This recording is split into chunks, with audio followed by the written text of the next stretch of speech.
Қайырлы күн оқушылар. Отырамыз. Ал енді назарымызды тақырыпқа аударайық. Исі болмайды. Су аққыш, оның тұрақты пішіні жоқ. Су өзіне қосылған заттың иісін, дәмі мен түсін қабылдайды. Оның дәмі мен иісі жағымсыз болса, денсаулыққа қауіпті болуы мүмкін. Кейбір өзен көл суларының түбінде жатқан тастарды, жүзіп жүрген балықтарды анық көруге болады. Бұл судың мөлдір екенін білдіреді. Мөлдірлік су тазалығының маңызды көрсеткіші. Жаңбыр не тамшылары жапырақтың бетінен төмен сырғиды. Тау өзені сарқырап, сахраны гүлдеп, жылғалар сылдырға бағады. Ал енді оқушылар, бүгінгі сабағымыздың тақырыбы қандай тақырып деп ойлайсыңдар? Жақсы, су тіршілік көзі дейді. Ал енді суреттен не бейнеленді? Судың тіршілік иелері үшін маңызы қандай? Су өмірдің мәні, нәрі дегенді қалай түсінесіңдер? Ол өтеп жауап берейік. Суретте не бейнеленді? Егер айта ғой?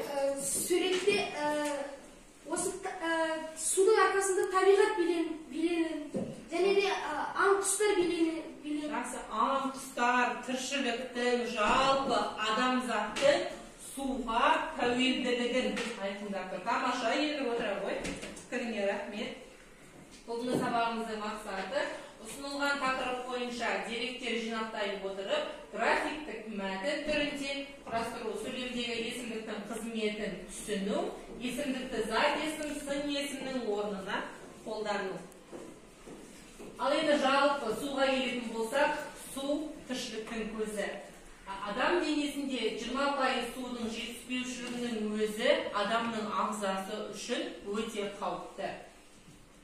Өйткені қанның 83%, бұлшық еттердің 75%, мидың 74%, адам сүйектерінің 22% судан құралған екен. 20% адам денесінде судың азайғанның өзі адамның денесіне, оның өмір қауіпсіздігіне өте қауіпті. Қыс мезгілінде көптеген вирустық инфекциялар болады. Сол инфекциялармен күресудің ең басты қауқарлы қуаты ол су болып табылады. Көздің ауруы сусызданудан орын алады, ал буындар ауруы, көзбен миға су жетпесе, адам басының сақинасы ұстап бас ауыратын болады. Суды тым көп пайдалану да кейбір адамдардың ағзасына қарай зияндығы да бар. Кейбір адамдардың бүйректері немесе зәр шығару жүйесі ауыратын болса, суды тым көп пайдалану өте зиянды.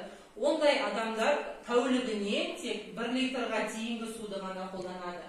Ал дені сау, ересек адамдар тәулігіне 2-3 литр су ішу міндетті.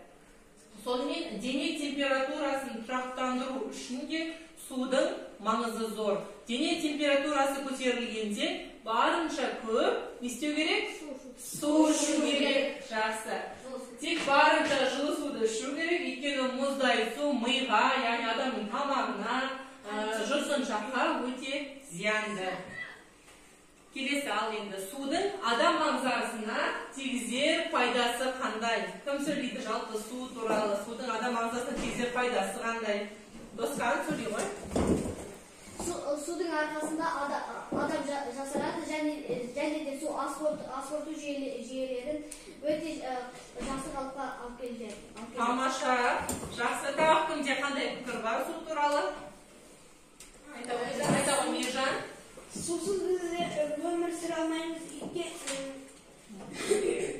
Күніге су ішіп тұрмасақ, біз әлсірейміз. Жақсы, адамның күш қуаты үшін, өмірлік энергиясы үшін де бізге керегіне су керек. Жақсы, Әмір, сен қалай ойлайсың? Судың қандай пайдасы бар адам ағзасына? Өз ойлай қойшы. Су адамның ағзасындағы денелердің бұлшық еттерін жақсартады, мықты ұстайды. Және де біз әрбір тағамға су қосамыз. Жақсы, біздің жеп жүрген тағамдарымыздың өзінің қаншама бөлігі судан құралады, е? Жақсы, бірінші топта кім сөйлейді? Нұртас айта ғой. Біз тұтынып жүрген тағамдар құрамында су бар ма дейді? Қандай тағамдар? Су біз ішіп жүрген шай Шайымыз, сорпа ет асқан жағы сорпасында бар. Жақсы, ет асқан кезде еттің маңызы сорпасына шығады. Ол да адам ағзасына өте пайдалы. Жарайсың, Нұртас. Оқушылар, есімдік дегеніміз зат есім, сын есім, сан есімнің орнына жүретін сөз табы. Яғни есім сөздердің орнына қолданылатын сөз табы. Ғылыми атауы есімдікті қазақ тілінде екінші орынбасар сөз табы дегенде атауы бар. Есімдіктің 7 мағыналық түрі бар. Жүктеу есімдігі, сілтеу есімдігі, сұрау есімдігі, жалпылау есімдігі, өздік есімдігі, белгісіздік, болымсыздық есімдігі деген 7 мағыналық түрі бар. Жүктеу есімдігі есімдіктердің белгілі бір жақтық ұғыммен байланысатын есімдіктің түрі. Бірінші жақ, екінші жақ, үшінші жақ дейміз. Өтті ғой өткен сыныптарда, иә? Бірінші жақ мен, біз. Екінші жақ сен, сендер. Сыпайы түрі сіз, сіздер. Үшіншісі ол, олар. Жекеше көпше тәуелденеді. Жүктеу есімдігі дегеніміз дәл осы есімдіктер. Ал енді мына ертегідегі. Ал енді оқушылар, от пен су ертегісіне назар аударайықшы, өте тамаша осы мәтін бойынша жұмыс жасайтын боламыз бүгін. От пен су ертегісі. Бір күні от пен су кездесіп қалды. От судан қайда келе жатырсың деп сұрады.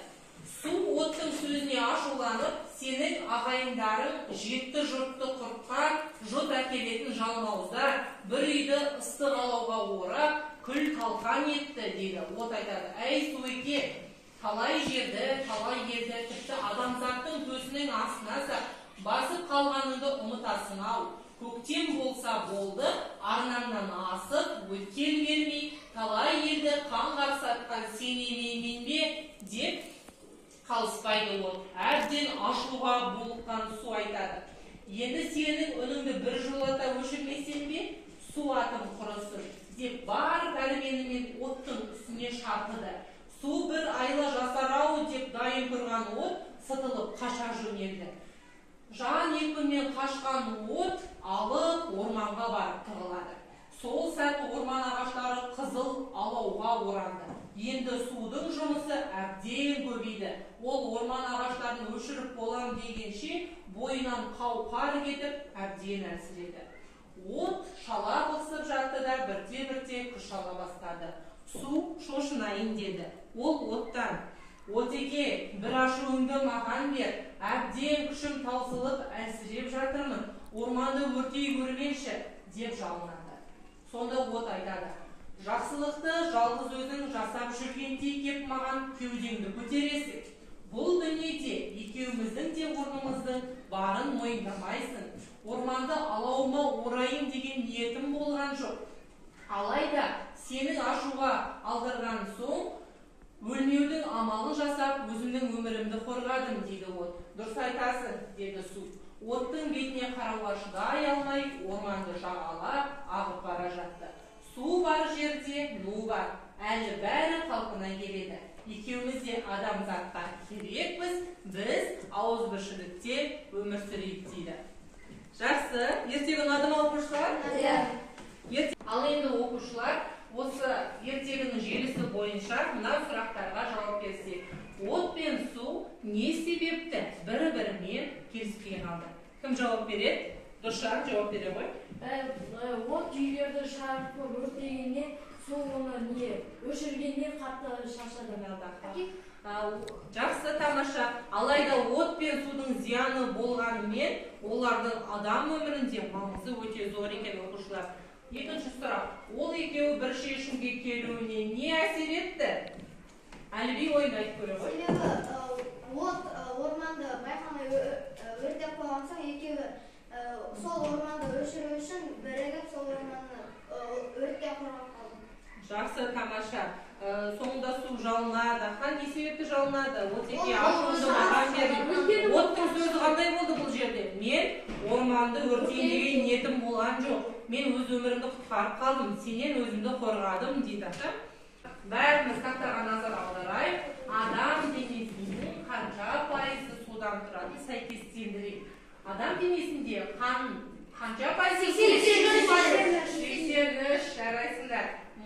%74. Бұлшық еттер 75%. Жарайсыңдар, оқушылар 22% судан тұрады екен. Ал тамаша оқушылар, ал енді жалпы суға қатысты біз қандай мақал мәселелерді білеміз? Бірінші айтамын. Суы жоқ, от система әкелемі жоқ. Су ішпей тамаша. Су жүрген жер береке, ел жүрген жер береке. Жақсы. Білім ерге, су жерге. Жарайсың. Екінші тоқта. Су тіршілік заты. Су тіршілік нәрі. Жақсы, айта ғой. Суды көрсең, көзін аш. Бұлақты көрсең, көзін аш. Тамаша. Басқа мақал мәселелер. Наргиза, айта ғой. Сыйласқаны суын еш. Тамаша. Су егістің өзі, еңбек күрістің өзі. Тамаша, Марика. Тәбет асы су бұза, ел арасы су бұза.